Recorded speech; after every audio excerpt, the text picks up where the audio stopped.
अॼु गढ़ीखेरो में भी करबला के शहीद इमाम हुसैन के शहादत के सिलसिले में चहलम जो ॾींहुं मल्हायो पियो वञे। असां नाज़रीन के ॿुधाईंदा हलूं त कसरे हुसैन मरकज़ी इमाम बारगाह खां हिकु वॾो जलूस पंहिंजे रवायती रोड रस्तनि खां थींदो ऐं पुराणी जेको आहे टाउन कमेटी जे एरिया में मजलिस जी जेको आहे सूरत अख्तियार करे वियो आहे।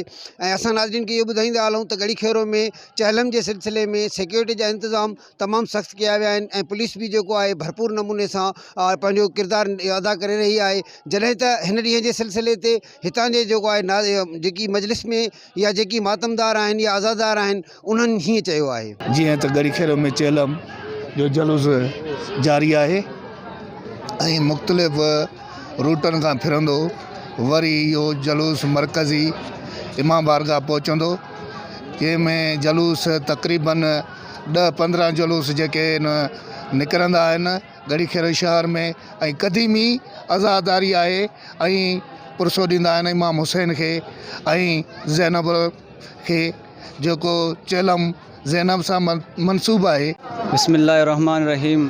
अस्सलामु अलैका या अबा अब्दुल्लाह हुसैन व अलल अरवाह अल्लती हल्लत बिफनाएक अबदन मा बकीतो व बकील लैल वन नहार या मौला या अबा अब्दुल्लाह हुसैन।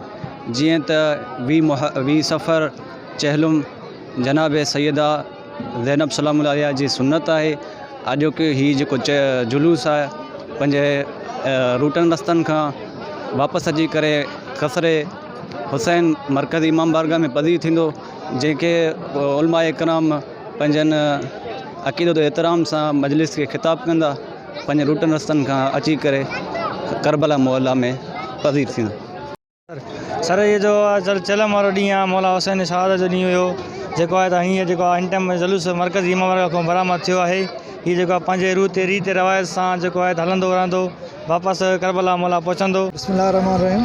सिक्योरिटी के हिसाब से 40 जे जुलूस मुताबिक 5 पिकटूं बॉर्डर जो जेके सील कयूं हुयूं ऐं ज़रूरत मुताबिक जेके गलियूं आहिनि उन्हनि ते खारदार तारायूं आहिनि। तक़रीबन नफ़री 50 जे लॻभॻि काफ़िले सां गॾु आहे।